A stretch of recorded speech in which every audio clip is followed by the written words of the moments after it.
Baik, sebelumnya izin memperkenalkan diri. Nama saya Sayumada Gita Faluvi dari Program Studi Teknologi Rekayasa Internet dengan NPM 247820030. Di sini saya akan membuat video hands-on dari mata kuliah Jaringan Komputer 2 pada NetHacket 1.6.2 dengan judul Packet Tracer Configure Basic Router Settings.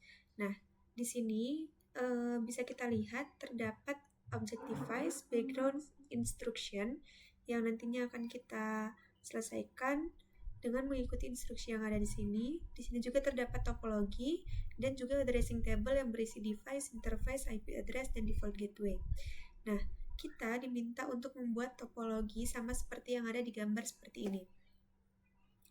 Kita ikuti instruction yang ada di sini dan pada check result di sini kita bisa melihat bagian mana saja yang akan kita konfigurasikan nantinya. Dan nanti conversion-nya akan menjadi 100%. Nah, di sini pada object device yang pertama setup the topology and initialize device, yang kedua configure device and verify connectivity, yang ketiga display router information. Nah, pada background di sini bisa kita lihat, jadi pada bagian 1 dan 2 ini kita akan menghubungkan kabel peralatan dan menyelesaikan konfigurasi dasar serta pengaturan interface pada router. Setelah itu, pada bagian yang ketiga, kita akan menggunakan SSH untuk terhubung ke router dari jarak jauh dan menggunakan perintah iOS untuk mengambil informasi dari perangkat guna menjawab pertanyaan tentang router pada bagian ketiga ini. Nah, untuk tujuan peninjauan aktivitas ini menyediakan perintah yang diperlukan untuk konfigurasi router tertentu. Oke, pada instruction yang pertama, pada part 1, set up the topology and initial device. Step 1, kabel the network as shown in the topology. Click and drag the Cisco 4321 ESR, the Cisco 2960 switch, and the server from the shelf to the rack. Oke, di sini kita akan coba pindahkan. Di sini ada beberapa device yang berada di rak sebelah kanan, yang nantinya kita akan pindahkan beberapa device di sini ke rak sebelah sini untuk kita hubungkan menggunakan kabel-kabel yang ada di sini dan nantinya akan kita konfigurasi. Kita pindahkan dulu dari server, kita letakkan di sini. Oke, selanjutnya pada switch kita letakkan di atas server. Selanjutnya pada router kita letakkan di atas switch. Nah, dan yang terakhir PC kita letakkan di sini. Oke, jika sudah, selanjutnya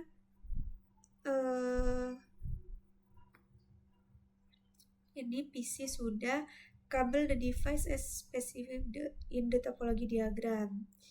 Nah, jadi kita akan menghubungkan kabel straight sesuai dengan yang ada di topologi ini. Oke, yang pertama kita akan hubungkan dari PC A, ini di fast Ethernet 0, ke switch. Ke switch ini dia di fast Ethernet 06, 0/6. Oke. Selanjutnya kita hubungkan lagi dari switch di fast Ethernet 05 ke router Gigabit Ethernet 01. Oke, selanjutnya kita hubungkan lagi dari router Gigabit Ethernet 0/0 ke server. Ini di fast Ethernet. Nah, oke, sudah. Selanjutnya from the PC connect a console kabel. Oke, jadi kita diminta untuk menghubungkan kabel konsol dari PC A ke router. Ini di RS232 ke router. kita hubungkan ke kabel ke konsol. Nah, bisa kita lihat di sini completion-nya sudah bertambah menjadi 11%. Selanjutnya yaitu kita akan menghidupkan menghidupkan device-nya. Di sini power on the Cisco PCA server, dan nanti untuk switch dia akan otomatis hidup sendiri. Jadi kita hidupkan. Setelah itu di server juga kita hidupin,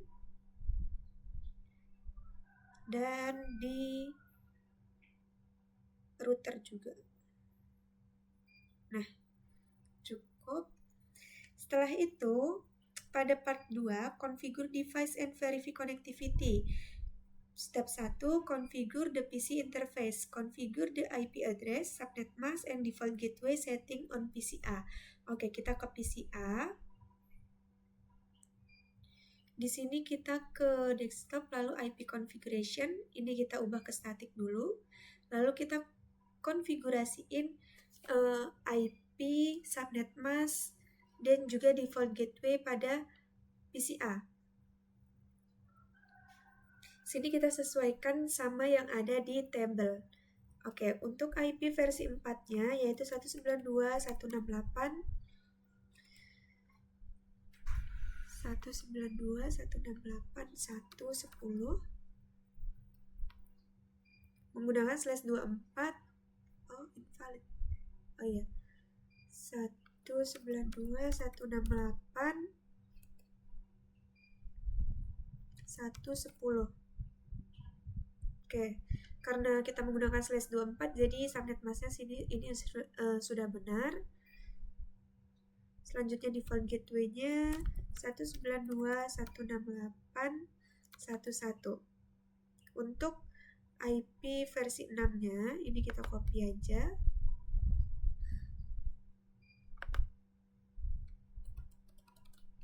/64-nya kita pindahin di sebelah kanan.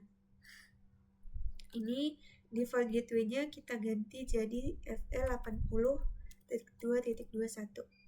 Oke, kita close. Setelah itu kita akan mengkonfigurasi pada server. Sini kita ke server, ke desktop, lalu IP configuration. Kita lihat juga di addressing table-nya. Untuk server, IP versi 4-nya yaitu 192.168.0.10 menggunakan /24, jadi subnet masknya ini sudah benar. Default gateway-nya 192.168.0.1. Dan IP versi 6-nya ini kita copy aja.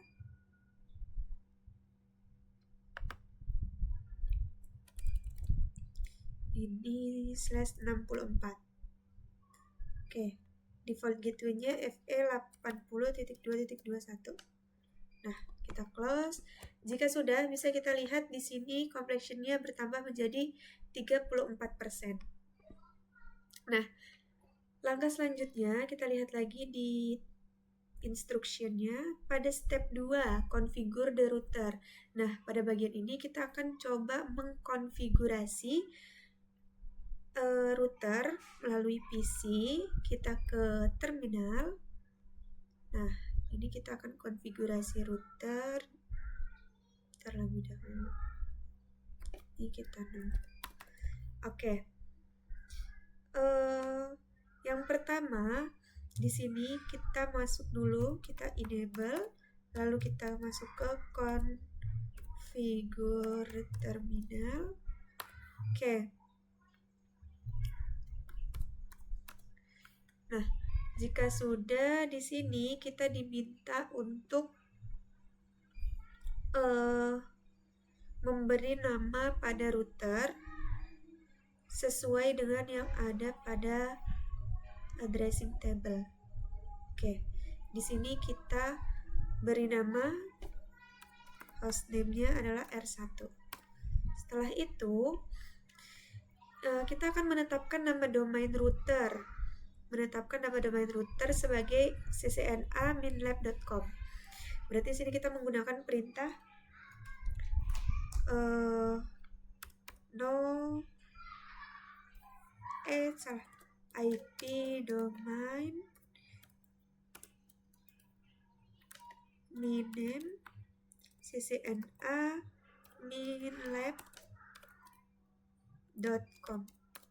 Oke, selanjutnya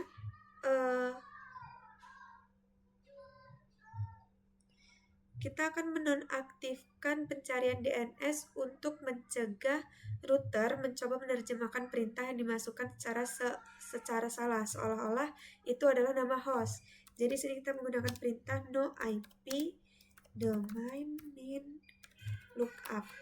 Oke, selanjutnya encrypt the plain text password. Kita akan mengenkripsi kata sandi teks biasa. Sini menggunakan perintah service password encryption, yang dimana password yang sudah kita buat nantinya akan terenkripsi. Selanjutnya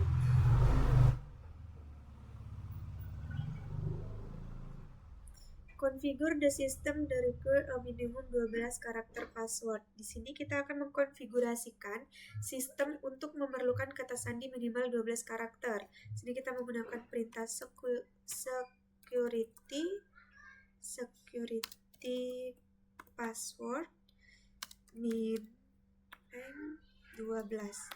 Nah, langkah selanjutnya kita akan configure the username SSHadmin with an encrypted password of 55hadmin 2020. Oke, di sini kita akan mengkonfigurasikan nama pengguna SSHadmin dengan kata sandi terenkripsinya. Sini kita gunakan perintah username SSHadmin secret 55hadmin 2020. Oke, setelah itu pada bagian H, generate a set of crypto keys. Oke, kita akan menghasilkan satu set kunci kripto dengan modul 1024 bit. Sini kita menggunakan perintah crypto key generate RSA general case modul 1024. Oke, jika sudah, selanjutnya assign Cisco Priv as the privilege exec password. Selanjutnya kita akan menetapkan kata sandi ini sebagai kata sandi konsol. Konfigurasikan sesi untuk terputus setelah 4 menit tidak aktif dan aktifkan login. Oke. Oh, kita ke ini dulu. Berarti di sini kita membuat kata sandi exec yang memiliki hak istimewa. Jadi kita menggunakan perintah enable secret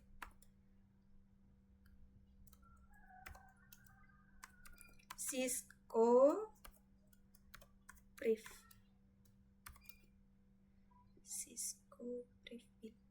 Oke.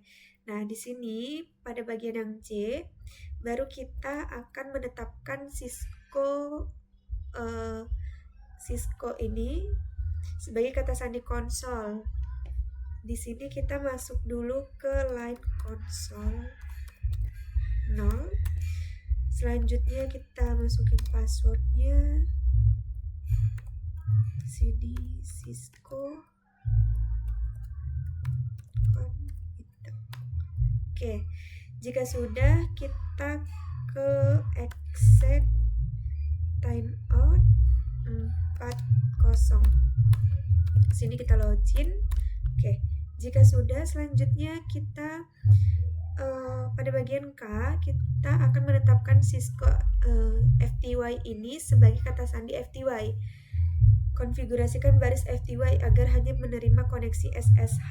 Konfigurasikan sesi untuk terputus setelah 4 menit tidak aktif dan aktifkan login menggunakan basis data lokal. Oke, di sini kita exit.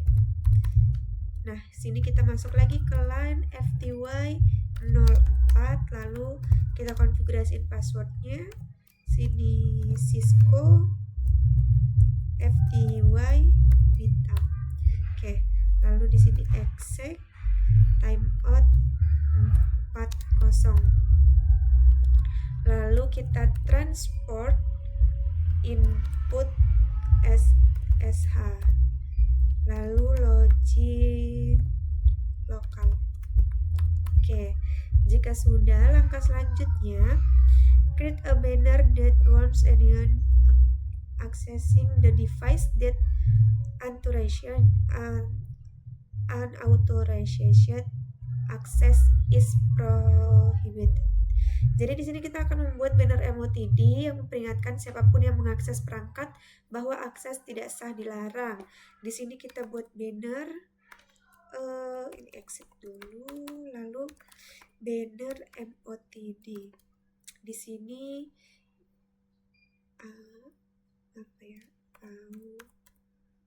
authorized users only. Oke, jika sudah, selanjutnya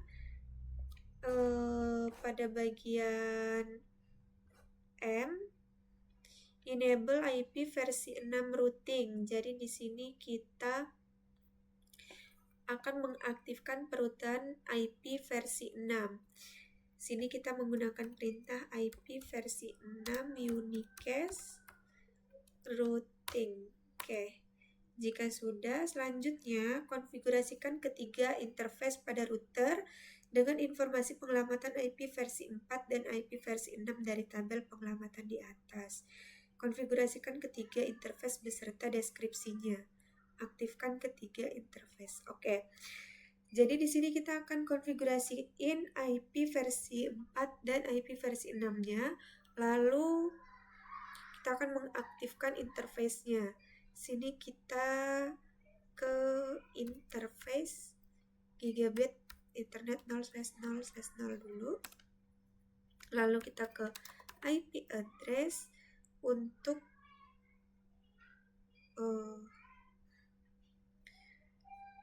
gigabit Ethernet 0/0/0. Ini 192.168.01. Subnet masknya 255.255.255.0. Enter. Selanjutnya IP versi 6 address. Ini kita copy aja.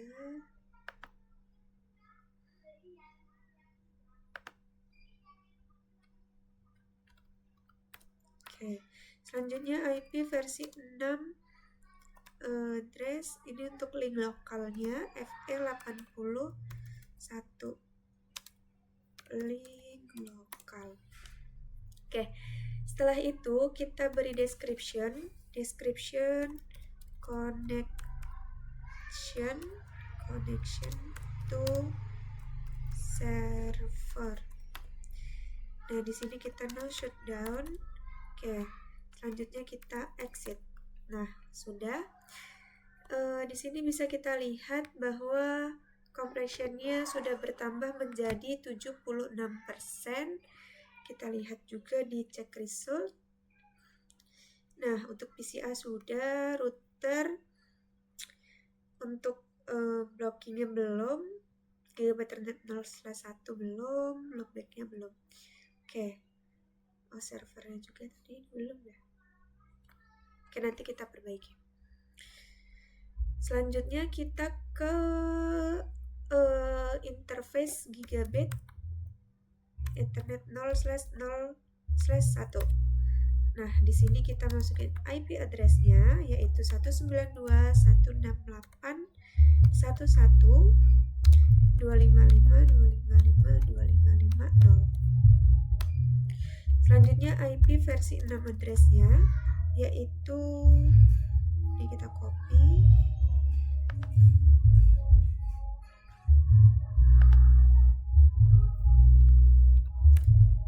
Oke, selanjutnya kita akan konfigurasiin IP versi 6 link lokalnya. Ini FE80.2.21. Ini link lokal. Nah, jika sudah, sama seperti tadi, kita akan memberi description-nya. Description-nya connection to S1. Ini no shutdown. selanjutnya kita exit. Nah, yang selanjutnya kita akan konfigurasiin pada loopback-nya. Di sini kita masuk ke interface loopback 0. Oke, setelah itu kita konfigurasiin IP address-nya 10.0.0.1 255.255.255.0. Oke, IP versi 6 address-nya ini kita copy.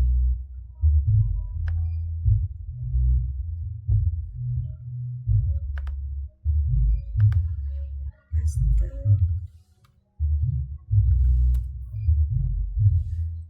IP versi 6 address.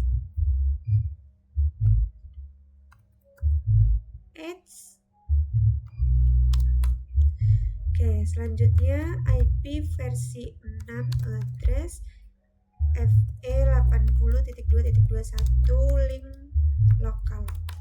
Nah, sudah kita lihat di sini completion-nya sudah bertambah menjadi 90%.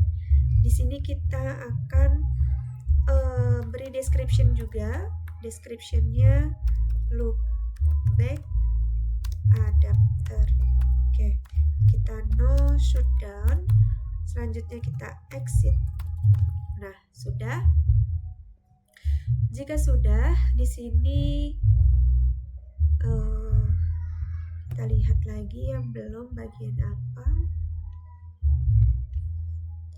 Oh, blockingnya belum, sama servernya masih salah ya. Oke, selanjutnya di tes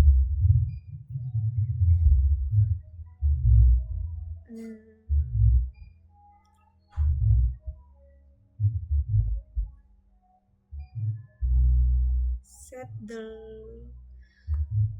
Selanjutnya, router tidak boleh mengizinkan login FTY selama 2 menit jika 3 upaya login gagal terjadi dalam 50 detik.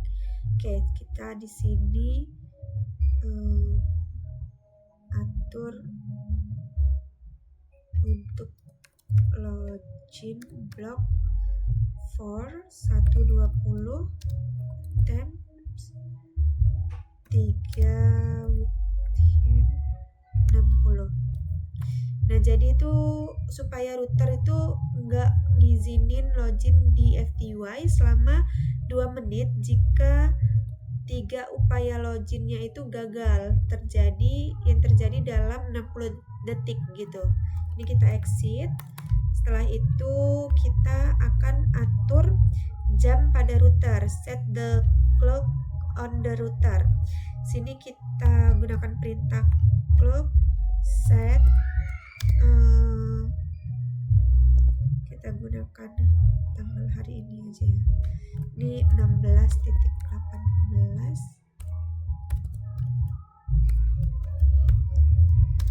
Tanggalnya 06 September 2025. Oke, selanjutnya yang terakhir save the running configuration.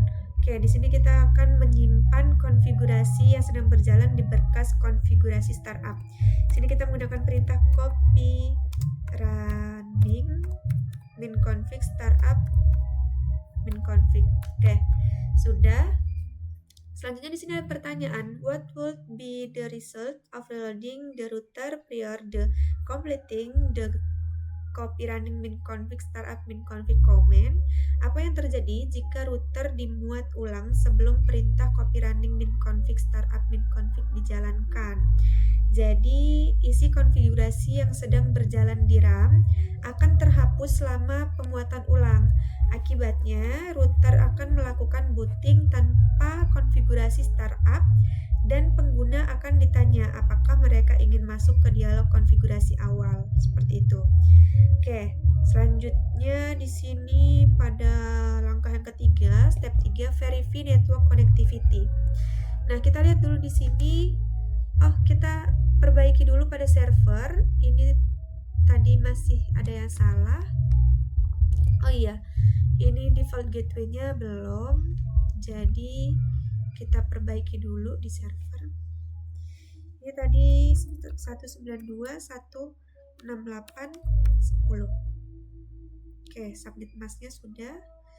Default gateway-nya 192.168.01. Kita close.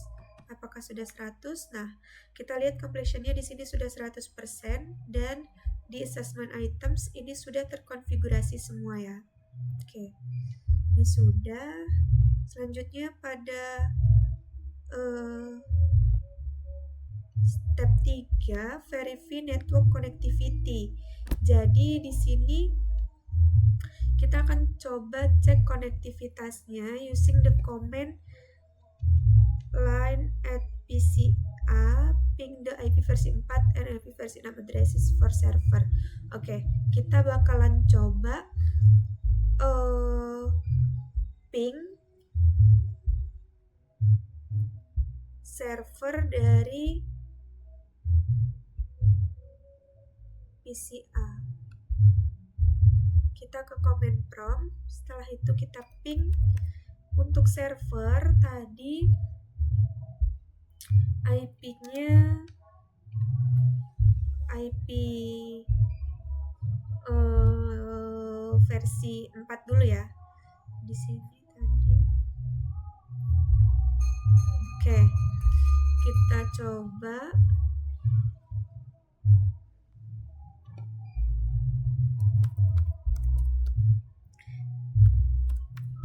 192.168.010. Kita enter.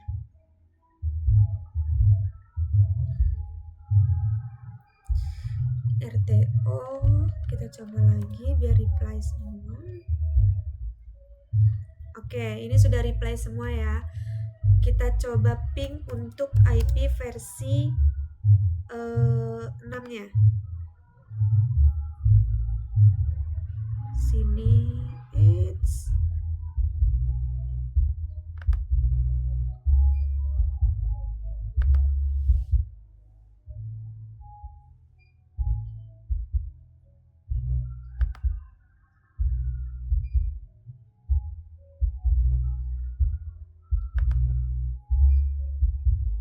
kok nggak bisa? 20.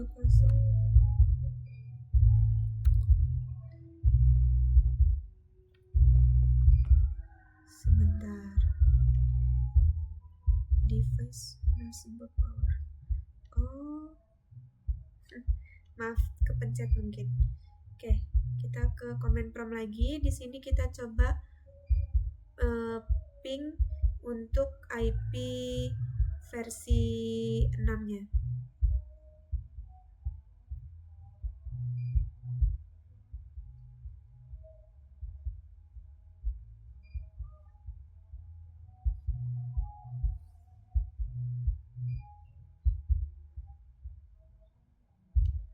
Oke, sini kita ketik aja dulu. Pin 2001 DB8 ACAD .2.2.10. Kita enter. Nah, ini reply. Bisa kita lihat paketnya dikirim 4, diterima 4, lossnya 0. Yang artinya sudah terkonek ya. Di sini ada pertanyaan, where the ping successful? Apakah pingnya berhasil ya? Berhasil ya. Oke, untuk bagian C kita coba. Di sini kita using the telnet SSH client on PCA, open an SSH session to the RS1 loopback interface IP versi 6 address. Oke, di sini kita coba dari PCA buka tab desktop lalu ke telnet atau SSH. Nah, di sini kita bakal nguji loopback. Jadi kita masukin IP-nya IP loopback 10.0.0.1 dan username-nya di sini SSH admin. Kita connect, apakah berhasil? Nah, kita diminta untuk memasukkan password. Passwordnya yaitu yang sudah kita buat tadi di sini 55 admin 2020. Ini tidak terlihat ya passwordnya. Nah, authorized user only. Di sini berhasil, kita coba masuk ke enable, masukin password lagi di sini yang Cisco tanda seru brief. Oke. Nah, ini bisa ya, berhasil. Selanjutnya kita coba untuk yang IP versi 6-nya. IP versi 6 di loopback. Di sini berarti kita masukin IP untuk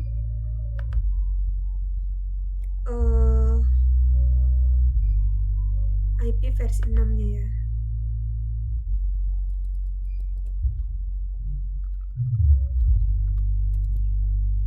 Oke, username-nya masih sama seperti tadi, SSH admin. Kita connect, apakah bisa? Nah, sini tadi passwordnya sama saja ya, 55 admin 2020. Selanjutnya kita coba enable, kita masukin lagi passwordnya Cisco brief. Oke, bisa ya, ini berhasil, yang artinya sudah berhasil diakses. Oke. Di sini ada pertanyaan.